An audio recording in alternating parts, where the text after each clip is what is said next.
Bab 644, Jangan pernah. Ginseng Goryo berkualitas tinggi memang sangat bermanfaat.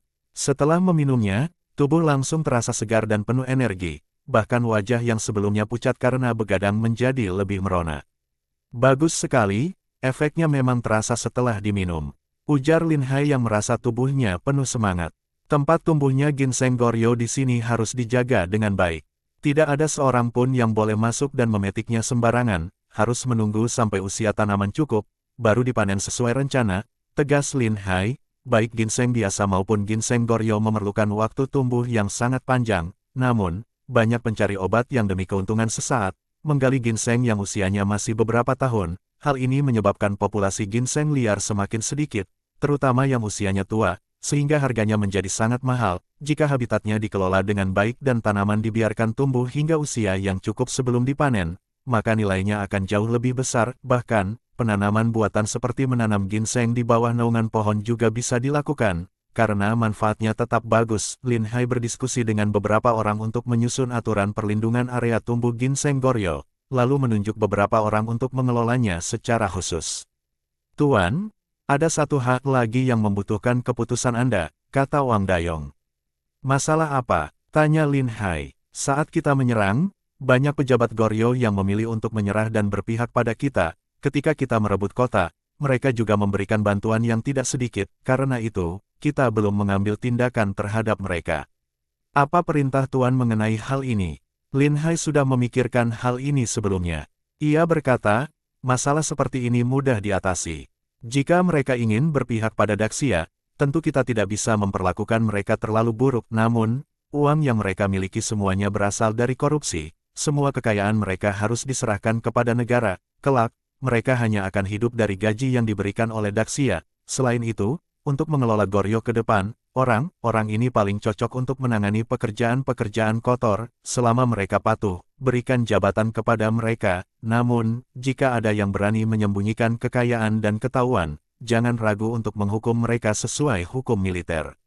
Dimengerti, Tuan, jawab Wang Dayong dengan gembira. Sejak awal, ia sudah tidak menyukai orang-orang ini. Jika mereka bisa mengkhianati Goryo, maka mereka hanya peduli pada kepentingan pribadi. Bila ada kesempatan, mereka pasti akan mengkhianati Daxia juga. Awalnya Perdana Menteri Goryo dan para pejabat lainnya berpikir bahwa mereka akan mendapatkan jabatan tinggi dan kekayaan dengan berpihak pada Daxia. Namun, ketika mendengar keputusan ini, mereka semua terkejut. Tak disangka, berpihak pada Daxia justru membuat mereka kehilangan semua harta benda. Diminta menyerahkan seluruh kekayaan terasa lebih menyakitkan daripada kehilangan tubuh mereka. Tuan, Anda tidak bisa melakukan ini kepada kami. Kami semua telah berjasa besar untuk Daxia, bagaimana bisa Anda mengambil semua kekayaan kami? Ujar salah satu pejabat Goryo dengan penuh penyesalan. Jadi, jika seperti ini, siapa yang masih mau bekerja untuk Daxia di masa depan? Kami ingin bertemu dengan Tuan Lin. Mendengar ini, Liu Ergo sangat marah. Ia berteriak dengan suara keras, apa yang kalian katakan? Apakah kalian ingin memberontak? Dengan tatapan tajam, ia menyapu pandangannya ke arah semua orang dan berkata dingin, kalian pikir tanpa membuka gerbang kota, kami tidak bisa merebut istana kerajaan. Bersyukurlah kalian masih diberi kesempatan untuk hidup. Jika tidak puas dengan pengaturan ini, maka kalian akan menghadapi nasib yang sama seperti yang lainnya. Jangan coba bermain kotor.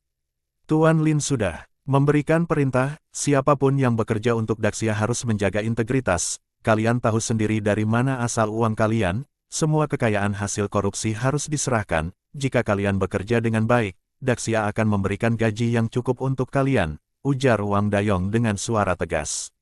Baiklah, aku tidak punya banyak waktu untuk berbasa-basi dengan kalian lagi. Cepat serahkan uang kalian secara sukarela.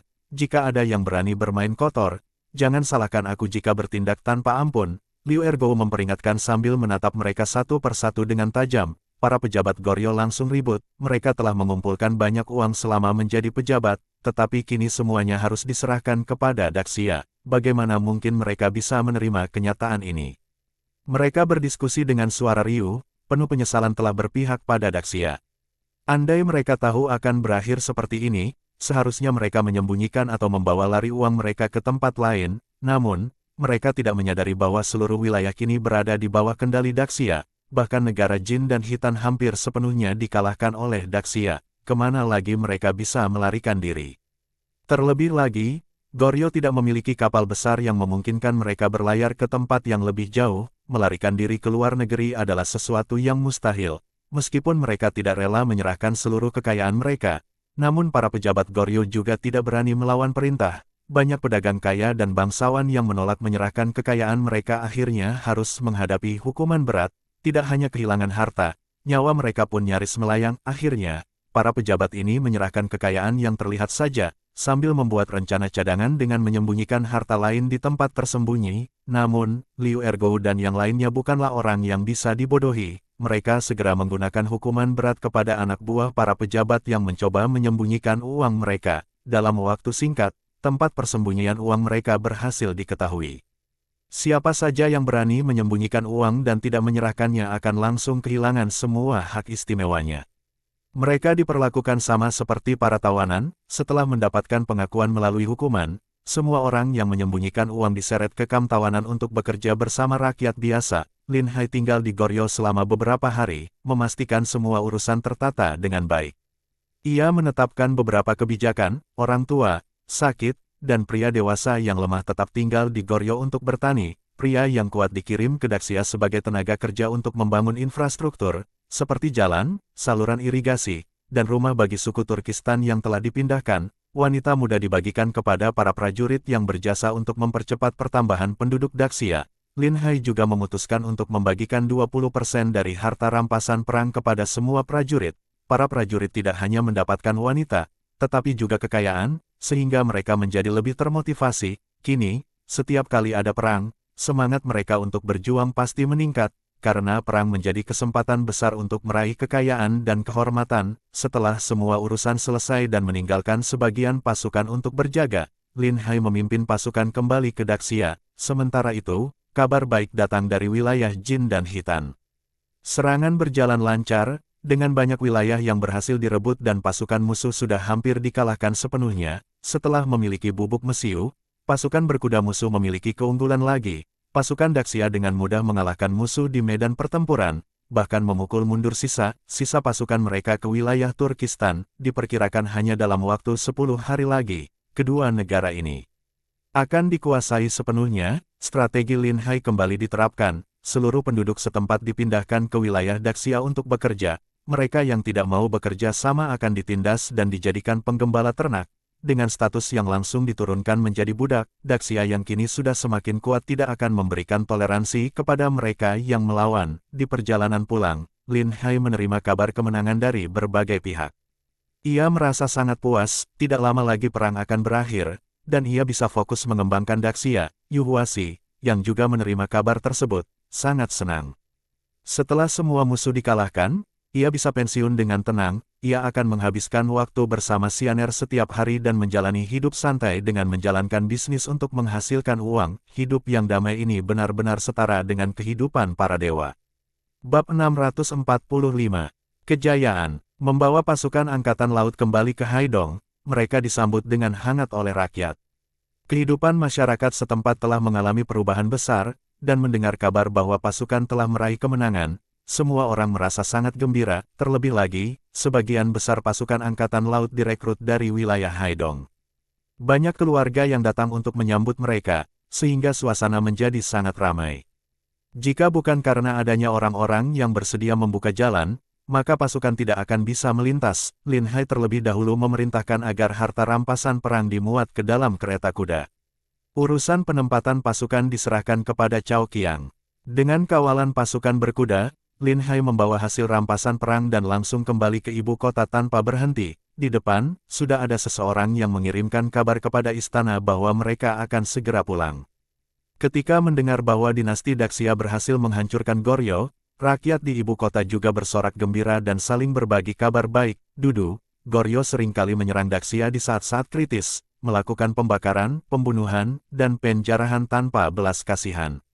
Rakyat Daxia sudah lama menyimpan dendam mendalam terhadap Goryeo. Kini, dengan dihancurkannya Goryeo, dendam rakyat terhadap mereka akhirnya terbalaskan, terutama karena wilayah yang begitu luas kini telah ditambahkan ke dalam kekuasaan Daxia.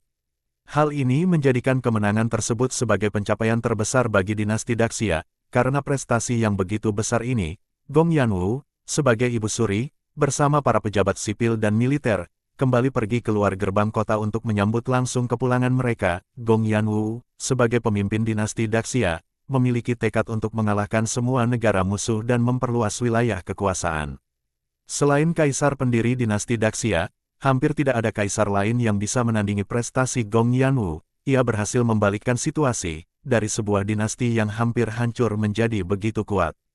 Kini Gong Yanwu telah sepenuhnya mengendalikan kekuasaan, dan tidak ada seorang pun yang berani menentang keputusannya. Saat pasukan tiba di gerbang kota, Lin Hai dan Yu Huasi turun dari kuda dan berjalan ke depan. Mereka bersama-sama memberi hormat. Hamba memberi hormat kepada Ibu Suri. Tak perlu berlebihan. Kalian berdua telah memimpin pasukan keluar berperang dan membawa kejayaan besar bagi negara kita. Kalian adalah pahlawan negeri ini. Tak perlu terlalu formal. Gong Yanwu tersenyum lembut sambil berbicara. Dia menatap Lin Hai dengan penuh kasih sayang dan kebanggaan. Itu adalah laki-lakinya. Selama Lin Hai ada di sisinya, Gong Yanwu merasa sangat tenang. Apapun masalahnya, semuanya pasti dapat diatasi. Setelah memberikan hormat, mereka bersama-sama kembali ke istana kekaisaran. Tahap selanjutnya adalah penghargaan atas jasa-jasa yang telah dilakukan. Semua orang yang berpartisipasi dalam perang diberikan hadiah. Ini adalah perang penghancuran negara kedua, di mana kerajaan Goryeo dikalahkan sepenuhnya. Pangkat Lin Hai sudah mencapai tingkat tertinggi. Alangkah lagi ia bisa menjadi seorang pangeran. Namun, Lin Hai tidak ingin terlalu menonjol dan juga tidak tertarik pada jabatan pemerintahan. Ia hanya menerima penghargaan secara lisan. Yu Huasi dinaikkan pangkatnya menjadi seorang earl, yang merupakan kehormatan besar. Para jenderal lainnya juga mendapatkan kenaikan pangkat. Setelah semua penghargaan selesai, malamnya diadakan perjamuan perayaan. Gong Yanwu menyuruh semua orang untuk pulang lebih dulu dan bersiap-siap sebelum kembali ke istana untuk perayaan malam. Lin Hai tahu bahwa Gong Yanwu pasti akan memanggilnya.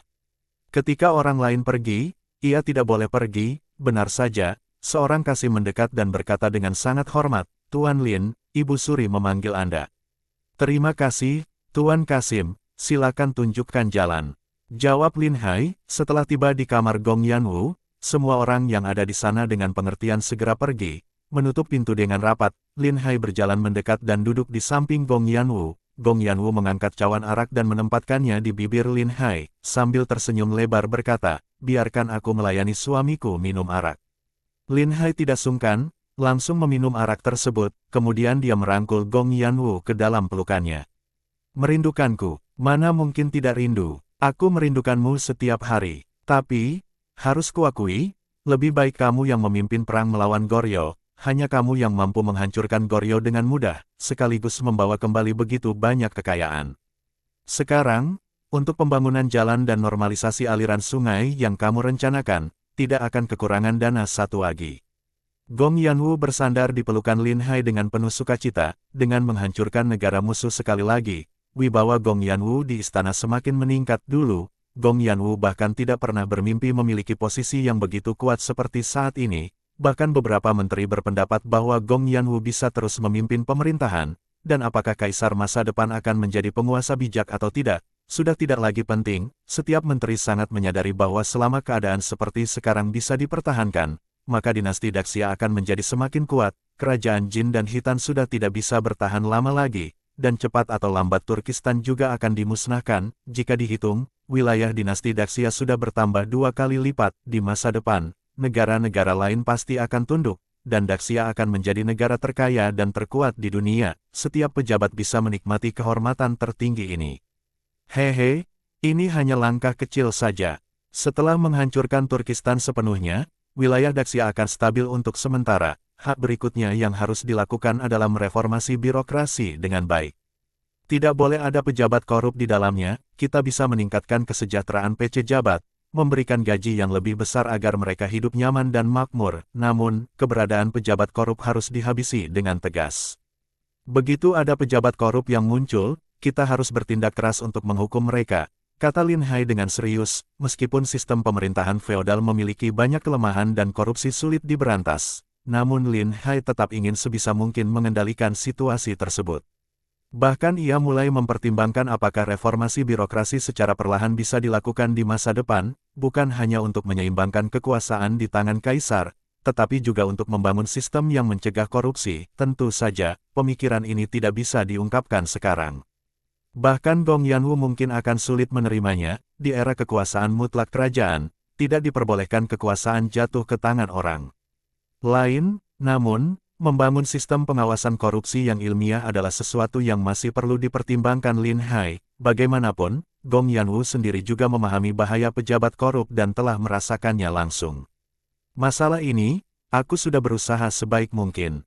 Bahkan aku memerintahkan pasukan bayangan untuk menyelidiki ke berbagai daerah, mengumpulkan bukti korupsi para pejabat, dan menangkap mereka untuk dijatuhi hukuman berat. Mereka tidak akan mendapatkan pengampunan. Jawab Gong Yanwu, pasukan bayangan memang sepenuhnya setia padamu, dan kekuatan organisasi itu semakin besar, namun, mereka tidak boleh terlalu mempengaruhi urusan pemerintahan, lebih dari itu, mereka tidak boleh mempengaruhi keputusanmu. Jika kekuasaan mereka terlalu besar, hingga bisa memakzulkan pejabat kapan saja, dalam jangka panjang pasti akan ada masalah, kata Lin Hai dengan tegas. Dalam benaknya, Lin Hai teringat akan Dong Chang dan Si Chang pada masa dinasti Ming, yang serupa dengan keberadaan pasukan bayangan. Kekuatan semacam itu membawa bahaya besar bagi pemerintahan. Pasukan bayangan hanya boleh menjadi alat terakhir Gong Yanwu, sebagai kekuatan dan mata-mata, tetapi tidak boleh diberikan wewenang untuk memakzulkan pejabat. Lalu menurutmu, apa yang sebaiknya dilakukan? Apakah kita hanya bisa mengandalkan utusan khusus dan inspektur kerajaan untuk mengawasi para pejabat? Tanya Gong Yanwu penasaran. Derajat-derajat memeriksa para pejabat tidak cukup hanya mengandalkan inspektur. Karena inspeksi rutin dan pemeriksaan mendadak sulit benar-benar mengetahui apa yang dilakukan pejabat setempat, kita harus membangun sistem pengawasan khusus yang bertanggung jawab untuk mengawasi birokrasi. Orang ini tidak boleh mencampuri urusan pemerintahan di daerah. Mereka hanya bertugas memastikan integritas pejabat. Selain itu, mereka bertanggung jawab langsung kepada pemerintah pusat, dan tidak ada pejabat yang bisa memerintah mereka. Jawab Lin Hai, dengan cara ini, pengawas bertanggung jawab langsung kepada pemerintah pusat dan kaisar. Situasi di daerah dilaporkan langsung ke pusat, sehingga dapat menghindari tekanan dari pejabat lokal. Bab 646. Pulang. Kemudian, Lin Hai menjelaskan kepada Gong Yanwu cara untuk mengendalikan korupsi di kalangan pejabat. Hal itu harus dimulai dari struktur birokrasi. Pada setiap tingkatan pemerintahan, harus ada pejabat pengawas yang tugasnya tidak mencakup urusan administrasi. Mereka hanya bertugas untuk mengawasi agar pejabat lainnya bekerja sesuai hukum. Jika menemukan adanya tindakan korupsi atau pelanggaran hukum, mereka harus segera melaporkannya. Pejabat pengawas ini tidak berada di bawah kendali pejabat lainnya. Mereka hanya bertanggung jawab kepada pemerintah pusat dan kaisar. Tentu saja, mereka memiliki hak untuk melaporkan, tetapi harus mengumpulkan bukti terlebih dahulu. Setelah bukti terkumpul, inspektur akan turun ke lapangan untuk memastikan kebenarannya. Jika terbukti ada pejabat yang melanggar hukum, mereka akan langsung ditangkap. Cara ini dapat memberikan tekanan besar pada semua tingkatan pejabat, sehingga mencegah mereka menyalahgunakan kekuasaan. Mendengar penjelasan itu, mata Gong Yanwu langsung berbinar. Dia belum pernah memikirkan cara seperti ini sebelumnya. Setelah dipertimbangkan dengan saksama, metode ini memang sangat efektif. Pejabat pengawas hanya bertugas untuk memantau perilaku pejabat lain, tanpa terlibat dalam urusan lain. Selain itu, mereka tidak berada di bawah kendali pejabat lain, sehingga mereka tidak memiliki beban atau rasa takut akan pembalasan. Jika ada yang bersekongkol dengan pejabat korup, maka mereka akan dihukum dengan hukuman yang setara. Metode ini jauh lebih efektif dibandingkan sistem pengawasan korupsi yang ada sekarang. Selain itu, pejabat pengawas ini tidak boleh berada di tempat yang sama terlalu lama. Mereka harus dipindahkan setiap beberapa tahun untuk mencegah kemungkinan mereka bekerja sama dalam melakukan korupsi. Dengan cara ini, korupsi bisa dicegah dengan lebih baik. Bagus sekali. Kenapa kamu tidak mengusulkan cara ini sejak dulu? Seharusnya kita sudah melakukannya sejak lama. Gong Yanwu berkata dengan nada sedikit menyalahkan. Selama ini, meskipun dia sudah mengirim orang untuk menyelidiki pejabat bawahan, namun dia menemukan bahwa kondisi korupsi sangat memprihatinkan. Hingga saat ini, sudah ribuan pejabat dari berbagai tingkatan yang dihukum mati. Namun, masalah korupsi di pemerintahan tetap belum bisa diberantas sepenuhnya. Sebagian besar energi Gong Yanwu dan pemerintah sekarang habis untuk menangani masalah pejabat bawahan, sehingga seringkali mereka kewalahan. Lin Hai hanya bisa menjawab dengan nada tak berdaya. kamu juga tahu bagaimana keadaan sebelumnya, pejabat bawahan sudah bersekongkol dengan pejabat atasan, semuanya adalah jaringan pendukung Perdana Menteri, meskipun mereka tahu ada pejabat yang korup, namun tidak ada yang berani melaporkan mereka, kalaupun kita tahu, apa gunanya. Dengan kekuatan Perdana Menteri dan kelompoknya, kamu sendirian tidak akan mampu melawan mereka. Apa yang kamu katakan memang masuk akal. Dulu memang tidak semudah itu menangani pejabat korup, jawab Gong Yanwu sambil mengangguk setuju. Sekarang aku sudah mengendalikan pemerintahan sepenuhnya, dan pejabat-pejabat yang dipilih juga tergolong bersih, ini saat yang tepat untuk menerapkan kebijakan yang kamu usulkan, jawab Gong Yanwu. Bagaimanapun, semua yang aku katakan ini hanya sebatas saran. Untuk penerapannya, kamu perlu berdiskusi dengan para pejabat, hal lain aku tidak akan campur tangan. Setelah mengalahkan Goryo, aku bisa menikmati waktu santai dan terlebih dahulu menyelesaikan urusan pernikahan, kata Lin Hai. Gong Yanwu mengangguk dan berkata, baik, nanti aku akan memberikan gelar bangsawan Gao Mingfuren kepada Ruo Sue. Aku pastikan pernikahanmu akan diadakan dengan sangat meriah. Tak perlu terlalu mewah, cukup undang beberapa orang dekat untuk meramaikannya saja, tidak perlu terlalu boros. Selain itu, aku juga ingin membawa Xiao Yao ke rumah bersama-sama, jawab Lin Hai. Namun, status Putri Liu Yi agak istimewa, jika kamu benar-benar ingin melakukannya, lebih baik diskusikan dulu dengan Raja Lin, aku sendiri tidak ada masalah. Mereka semua adalah wanita-wanita milikmu, tidak mungkin mereka akan bersaing satu sama lain, kan? Gong Yanwu berkata sambil melirik Lin Hai dengan penuh pesona dan sedikit senyuman di wajahnya. Baiklah, rupanya kamu sedang menunggu suamimu di sini. Hari ini aku harus mendisiplinkanmu agar tata tertib rumah tangga terjaga, kata Lin Hai sambil tersenyum. Silakan, siapa takut? Gong Yanwu menantangnya dengan ekspresi penuh keberanian, perkataan itu membuat semangat Lin Hai membara. Dia langsung menggendong Gong Yanwu dan membawanya ke dalam kamar. Setelah waktu yang cukup lama, akhirnya Lin Hai pulang ke rumah dengan menaiki kereta kuda. Di rumah, Qiaoer, Putri Chenxi, dan Xiao Yao sedang menunggu. Melihat Lin Hai datang, mereka segera menyambutnya dengan penuh perhatian. Selamat, suamiku, karena telah meraih kemenangan besar dalam ekspedisi kali ini, kata Qiaoer dengan gembira. Benar, hanya suamiku yang bisa mengalahkan Goryo secepat itu, tambah Putri Chenxi dengan semangat. Apakah kali ini Ibu Suri memberikan banyak hadiah?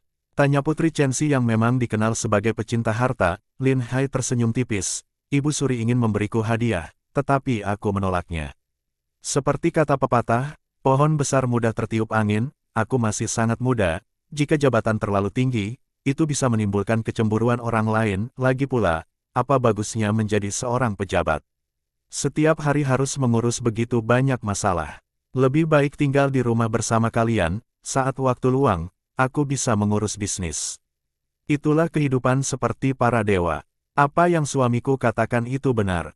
Menjadi pejabat memang tidak selalu menyenangkan, jawab Qiaoer dengan bijak. Dia sudah sepenuhnya memahami bahwa semakin tinggi jabatan, semakin sibuk seseorang, dan semakin banyak masalah yang harus dihadapi. Terkadang kesibukan itu membuat mereka tidak punya waktu untuk bertemu. Lebih baik memiliki jabatan yang lebih santai, sehingga bisa bersama setiap hari.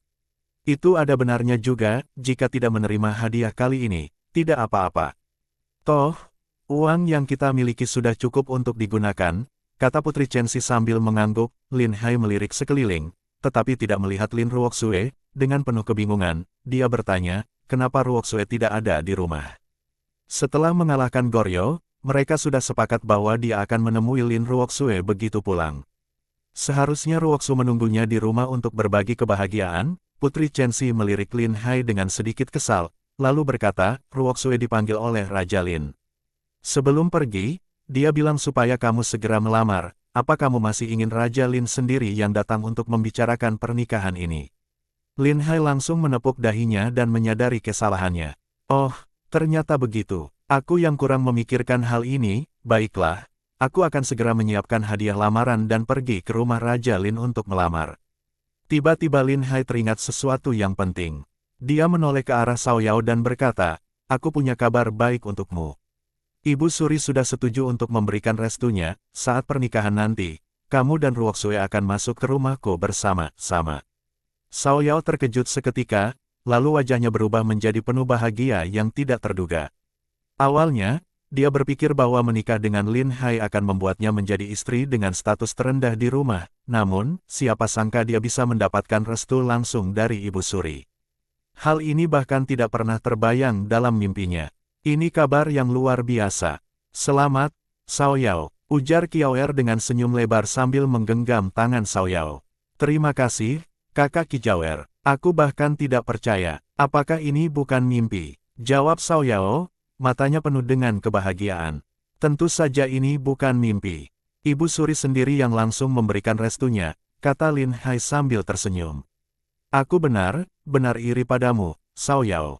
Kamu bisa menikah dengan Lin Hai secara terang-terangan dan bahkan mendapatkan restu langsung dari Ibu Suri, ujar Putri Chenxi dengan tatapan iri. Sebagai seorang putri, dia sadar bahwa statusnya tidak memungkinkan untuk menikah dengan Lin Hai secara resmi. Hubungannya dengan Lin Hai hanya bisa dilakukan secara diam-diam. Lin Hai menggenggam tangan Putri Chenxi dan berkata, meski aku tidak bisa menikahimu secara resmi dengan arak-arakan besar, namun aku akan selalu memperlakukanmu dengan baik. Putri Chenxi mengangguk berkali-kali, aku tahu. Bisa bersamamu saja sudah membuatku sangat bahagia, lagi pula, sejak kecil aku sudah hidup dalam kemewahan, dengan status yang tinggi. Fakta bahwa aku tidak perlu menikah untuk aliansi politik saja sudah membuatku sangat bersyukur. Bagiku, ini sudah sangat baik. Aku harus puas dengan apa yang kumiliki.